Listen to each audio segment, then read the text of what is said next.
Hi friends, welcome back. So we have breaking news. Apple is doing yet more layoffs. This is a headline here. Apple cuts about 100 service jobs as part of priority shift. Essentially, they have an innovation problem over there at Apple. They're also sort of trimming staff and refocusing where they're going to go in terms of direction. Now, this is not the first layoffs that they've been doing this year. If you guys remember, so this is in August. We're cutting about 100 service jobs. If you guys remember back in April, they cut a whole bunch of jobs regarding to their car project. And it's interesting because Tesla's doing kind of a similar thing to where they realize, well, maybe the market's not in cars anymore. There's just not enough buyers for electric cars, and maybe we'll try to get everyone into AI. That's where all the hype is. And so Apple laid off 600 people before. That was earlier back in April. Now, today's announcement, which is an interesting one, regarding the service jobs, they mentioned a few departments, and I have some experience with this stuff and just want to share some thoughts. First, they're saying they're laying off people who are in Apple Books. It says layoff includes some engineering roles, and biggest cuts are made to the team responsible for Apple Books. And if you guys don't know, I wrote a book called Positive Angle. And now that you do know, you should pick up a copy. I actually have the book available on Apple Books and on Amazon. But I'll just tell you flat out, I've used both platforms, and the Amazon's a lot better.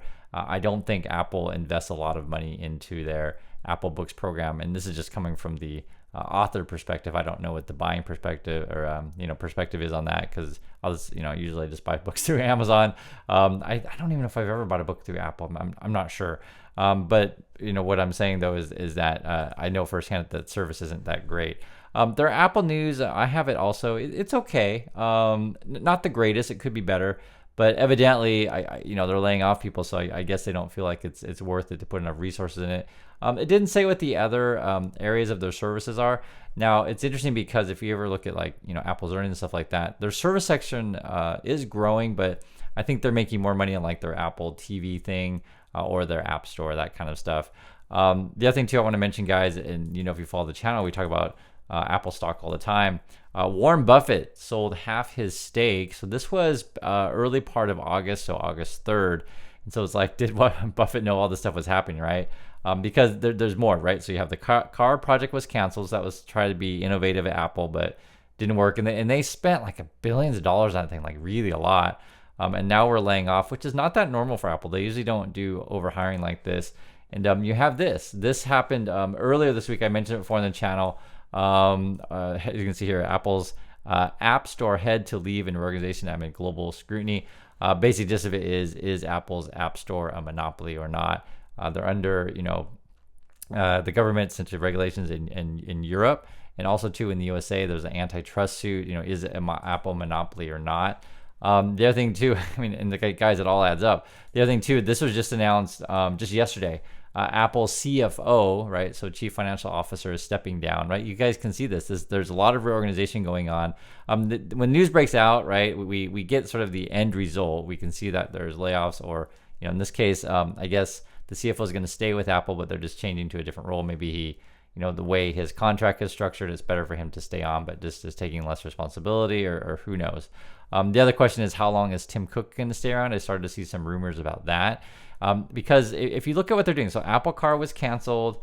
They're sort of like kind of, I don't know if giving up on books is the right word to say, but they're laying off, right? And their Apple News, they're laying off. Their Vision Pro, I'll just say it was a flop. This was back when this was back in April. The headline was Apple reportedly cuts Vision Pro production due to low demand. They were thinking, okay, we're gonna sell 800,000 of these things. Then they cut the order of that, and it's like now it's like half of that, like 400,000 theoretically. And the one thing about the Apple Vision Pro is if a product is good, you'll sell some, and then that person will tell all their friends, and their friends all buy a whole bunch. But I think it's kind of the reverse. I think it's more like, and this what happened with the I heard many YouTubers had bought the Apple Vision Pro, reviewed it on their YouTube channel, and then returned it within whatever 2-week period or whatever it was. Just because it's cool to review if you're doing, making a YouTube video about it, but no one's really going to use it. And I think the thing there's a couple things. One was it's still like a big goggle thing. And if I'm going to wear one of these things, it's got to be lightweight and small. That's my opinion. And then the other one is too, it's got to be, a decent price. I think this thing's like, isn't it like 1,500 or is it like 3,500? I can't remember. You guys can remind me what it is. I know it's just like no, I think it's got to be 3,500. Yeah. Cause it's definitely way more than the phone. I just remember, I don't even think about this thing, to be honest. I remember seeing it and I was like, okay, it costs too much. I'm not buying it. That's what I remember. The other thing is too, and guys, this is sort of why I'm showing you all the news together to fit this into context of what's happening at Apple, right? Remember, they're cutting the service job as the news today, but you have to understand like what's going on with Apple. So even in China, they're losing market share to the Chinese manufacturers, right? So this is back in July. It says they're out of the top 5 of popular phones. I think in the USA, Apple's still doing pretty good, but then you run into the other issue. Okay, so let's say Apple's still popular in USA, but people use it, but are they buying a new phone every year, right? Because essentially what this is, you can see here, Apple launch event. So they're doing the Apple iPhone 16. I think they're gonna have the launch event on like September 9th. I always say the same thing. I have the 13 mini. They quit making the mini, so I have a small phone because I want a small phone. I don't want a big phone. And these dang phones keep getting bigger. And when they make a bigger phone, they can charge you more, right? But it's like they're making products I don't want. I want my flippy phone and I want a small phone. So Apple making my flippy phone. And what they're trying to push out to people is AI. Now, there's been a rumor that the AI stuff for Apple is they might try to charge you a subscription price, maybe $10, $20 a month. But are people really going to go for that? Who knows, right? We'll see at the September 9th event what they're going to announce. But I'm going through all the stuff because I want you to put it in context, right? Buffett selling, the innovation isn't there anymore. There was an interesting article recently also, which is sort of leaks from the inside of what they're working on. And there was actually a disagreement between marketing and engineering. And what it was is like, okay, we like iPads. How can we make essentially a better iPad?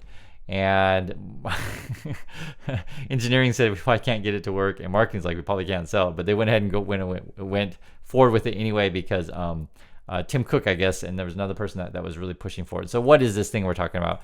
We're talking about like an advanced iPad kind of thing that's going to have a robot arm. This is Amazon's. This is Amazon's Astro robot, but I think this was a fail for Amazon. I've never seen one of these. I don't know anyone who's bought one of these things. So it was like basically, a tablet thing that runs around your house. I understand the use case. You say, hey, Pad, come to me and I want to make a phone call. I get the use case of it, but I don't want it. I don't want it. And I'm sure Apple, they're going to price it at like, $5,000 or some ludicrous number. Who knows? The thing is, though, is that this is the challenge that they have right now. And that's why I mentioned, how long will Tim Cook be there? Is they're just not the innovative company they used to be, right? You guys remember when Jobs was there, they would just release lots of cool products, and he just kind of knew what people would, open up their wallets and buy. Also, to be fair, though, we're in a bit of a downturn now, and so whatever product you release, you may not necessarily build enough hype to where that we want to go buy it. So for me, if I was Apple, I'm thinking flippy phone. But to be fair to Apple, maybe they have some inside polling data, research data that young people don't want flippy phones, and flippy phones are only for old people like me. I'm 49, so I had a lot of flippy phones, and my favorite phone ever was the Razr. If you guys know what that is, awesome phone. But I think Apple's in real trouble here. I was looking at their valuation and just talking about stock. Graded D, and then you got your P's in the 30s, forward P in the 30s. This is historically high for Apple.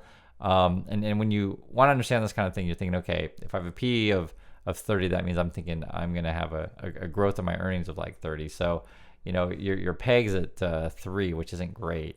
It appears to be overvalued. Now, I don't think Apple's going to crash. I think there's a higher chance that Apple is flat. Because where's the growth going to be? I guess theoretically, right? If you are laying off people, the growth is going to be from buybacks, which is the real thing. Companies do that to pump their stock. Buybacks and laying off people to cut costs. Oops, no, I did select it right here. So, I was thinking too, what else could Apple do? If they lose revenue in their app store, because right now the way that it works, I think companies, if you put your, essentially how it works, if you put your app on Apple's app store and you want to do transactions or anything like that, then Apple gets their cut. I think it's something really high, like 30%. And then in Europe and USA, they're looking into, should we force Apple to allow companies to do transactions on a website, say, and then you can enter a code or whatever into the app on your phone and not have to go through Apple. And that would be a huge revenue loss for Apple. What, like I said, what could go forward for Apple? They have been doing really good on their computers. And you guys, I know Warren Buffett's selling, and I get that. The argument for I'll tell you, you could argue he's selling because he doesn't see any growth there. That would be one. You could argue that he's selling Apple because it's just too big in his portfolio, which both could be true at the same time, right? He's sitting on a bunch of cash and instead of holding Apple, but I actually didn't see that. I actually didn't expect this, actually, to be honest, these layoffs. So this was a surprise to me. And this, put that together with all the other one, with the App Store guy leaving and the CFO now leaving, or stepping down, I should say. These are all surprises. And, September 9th is going to be a big one. Can Apple, introduce a product that everybody wants?